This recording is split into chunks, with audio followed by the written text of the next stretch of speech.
Hoje eu recebo a doutora Maria Ângela Cury, médica, ginecologista e obstetra, especialista na saúde feminina em todas as suas fases, com uma trajetória sólida entre Unicamp e USP. Vamos falar sobre prevenção, sobre menopausa, sobre qualidade de vida e gestação. Você que ama cuidar da sua saúde, quer ter mais longevidade e cuidado com a saúde sempre, fique aqui com a gente, porque começa agora o nosso quadro Ponto de Vista e Vi com a doutora Maria Ângela Cury.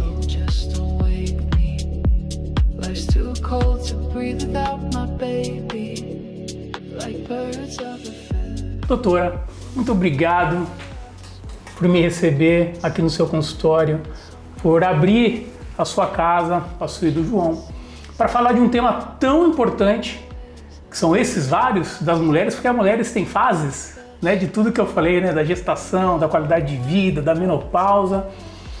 Feliz por você estar aqui. Obrigado. Eu que agradeço o convite, é uma oportunidade, um prazer, e difundir a saúde é uma coisa que para mim é extremamente importante. Que né? bom, Isso tem concordo. sido o tema da minha trajetória profissional, né? O meu lema é Que esse. gostoso. E antes de a gente falar desses temas, eu quero que você fale por que você escolheu a ginecologia e a obstetria? Foi algo, veio de família ou foi algo que você já queria desde criança? Então, antes de falar da minha escolha da especialidade, eu vou falar da minha carreira médica. Sim. Né? A minha inspiração para a medicina foi o meu pediatra. Eu venho de uma família que não tinha médicos, meus pais eram funcionários públicos. Perfeito. E eu tive um pediatra que me encantou, assim, ele tinha um consultório extremamente simples, mas que tinha uns bichinhos na parede, umas cadeiras, e aquilo me fez despertar em pensar em ser médica, né? Eu nasci que interessante. Eu nasci em Botucatu, e quando eu fiz essa opção, eu fui fazer cursinho em São Paulo para poder ingressar numa faculdade. E quando eu entrei na faculdade de medicina, a princípio eu entrei para ser pediatra. Né? Fiz monitoria na pediatria, acompanhei uma professora da pediatria, mas eu percebi que ali naquele ambiente de gestação e parto, também me encantava a figura da mulher. E ali eu tinha a mulher e eu tinha um recém-nascido, que era uma coisa que me agradava muito. Sim. Né? E foi dentro então da faculdade que eu optei por ser ginecologista. O que eu gosto da ginecologia? Sim. Justamente isso, poder atender a mulher em várias fases. Perfeito. Ou ser médica de várias mulheres da mesma família. Eu acho que é um privilégio. É um privilégio, eu concordo. E Gelar, quando a gente fala da saúde feminina, geralmente a mulher, a ginecologista, ela acompanha uma fase de longos anos. Sim. Né? Não só, acho que qual que é o início que a mulher precisa? Desde os 3, os 5? Uma pergunta totalmente leiga, tá? Mas acredito que muitas pessoas têm essa dúvida. Quando que inicia o contato com a ginecologista? O ginecologista, eu brinco que ele faz um casamento com a paciente, né? Porque a gente vive um bom tempo juntos. É verdade. Em geral, quando as pacientes mesmo me perguntam quando que eu devo trazer a minha filha, e eu digo assim, quando ela quiser. Porque a primeira consulta ginecológica é uma consulta de vínculo. Entendi. Né? A menstruação, ela é um evento fisiológico, natural dentro da vida das meninas. Eu digo assim, gente, menstruar é quase como trocar dente. É uma coisa que vai acontecer. Quando que isso deve preocupar a gente? Quando dentro disso tem alguma alteração. Ou ela não menstrua, ou ela tem desconforto, ou ela tem ciclos irregulares, ou ela tem um início de atividade sexual. Sim. Classicamente, as mulheres se cuidam muito mais que os homens. Isso é verdade. Elas frequentam o ginecologista muito mais que os homens frequentam o urologista. E desde cedo. Isso é verdade, isso é verdade. Então, eu compreendo que os pais têm que plantar a primeira sementinha. Sim, de querer ir, vamos com a mamãe para conhecer, de repente começa a criar aquele vínculo, né, porque a mãe ela já está numa continuidade e assim starta um processo. Quando a gente chega, quando a filha começa a falar, né, ou para a mãe ou para o pai, que ela teve a primeira relação, né? Eu acho que isso também acontece muito. Alguns falam, outros não falam. Mas como que a filha também precisa se cuidar? Qual que é a prevenção? Porque eu acho que já começa, né? Ela começou a iniciar sua vida sexual, ela também pode vir por conta própria, para que ela possa, logicamente, acima dos 18, antes vem com a mãe. Como é que é o processo? Como é que ela procura? Como é que ela... Porque hoje com o GPT, né, com a internet, parece que vai lá para o médico e não é bem assim. Então, isso é uma coisa muito importante. Eu disse assim, de começar a atender no momento oportuno, claro, quando não tem nada errado. Sim. Eu tenho pacientes crianças aqui, porque às vezes tem alguma alteração que o pediatra me manda. Então, quando está tudo redondinho, a ideia é que a gente comece a atender essa adolescente ou essa adulta justamente nesse momento para preparar para o início de vida sexual. Perfeito. É muito importante vir ao ginecologista. Por quê? Porque ela deve estar em dia com as suas vacinas, inclusive a do HPV. E o ideal é que ela se vacine antes do início de atividade sexual. Perfeito. Né? Porque a escolha de um método contraceptivo não é uma receita de bolo. As pessoas muitas vezes não têm conhecimento disso, mas existe um manual da Organização Mundial de Saúde que se chama Critérios de Elegibilidade dos Métodos Contraceptivos. Olha que interessante. O que isso quer dizer? Que para cada paciente eu elejo métodos que são adequados. E as mulheres, elas são diferentes. Sim. Elas têm patologias diferentes, elas têm fatores próprios. Por exemplo, uma coisa muito banal, enxaqueca. É uma coisa muito comum entre Sim. mulheres. Ela é uma contraindicação a alguns métodos contraceptivos. Eles podem piorar a enxaqueca. As mulheres podem ter pressão alta, elas podem ter uma doença autoimune.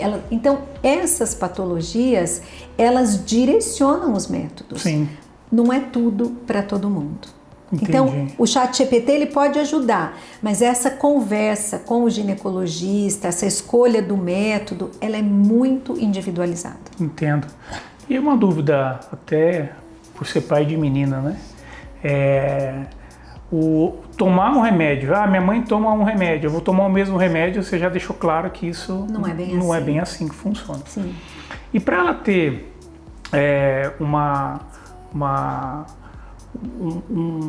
um paradigma, não sei se essa é a palavra correta, mas se eu tomar anticoncepcional eu engordo, também cai nessa mesma linha que você está falando. Sim. Então, tem vários mitos em cima dos anticoncepcionais.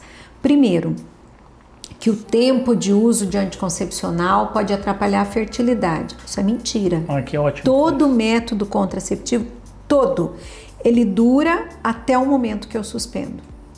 Então, se eu parar a pílula, no mês seguinte ela está fértil. Se eu tirar o DIU, no mês seguinte ela está fértil. Se eu tirar o implante, no mês seguinte ela está fértil. Não tem essa coisa de efeito residual, né? E essas associações com ganho de peso, elas são muito estudadas, muito. Então, é claro que quando a gente fala de contraceptivo hormonal e tem várias apresentações, algumas composições retém mais líquido, altera um pouco o triglicerídeo, então tem particularidades, mas no geral não muda muito o peso. Perfeito. Outra coisa também é que as pílulas que eram usadas no passado, muitas delas não são usadas hoje. Mudou, né? Sim, nós temos composições diferentes, hormônios diferentes, então muita coisa evoluiu nesse sentido. Agora é uma pré-pergunta para a gestação. Eu li em vários artigos sobre que o Mounjaro, né, a famosa medicamento para emagrecimento, pode afetar o funcionamento de um método contraceptivo. Ele pode interferir ou não? Sim. Quando se tem uso de Mounjaro, está totalmente contraindicado os anticoncepcionais orais que têm metabolismo hepático. Perfeito. Então a gente sugere o uso dos DIUs, o uso do implante, porque ele interfere sim.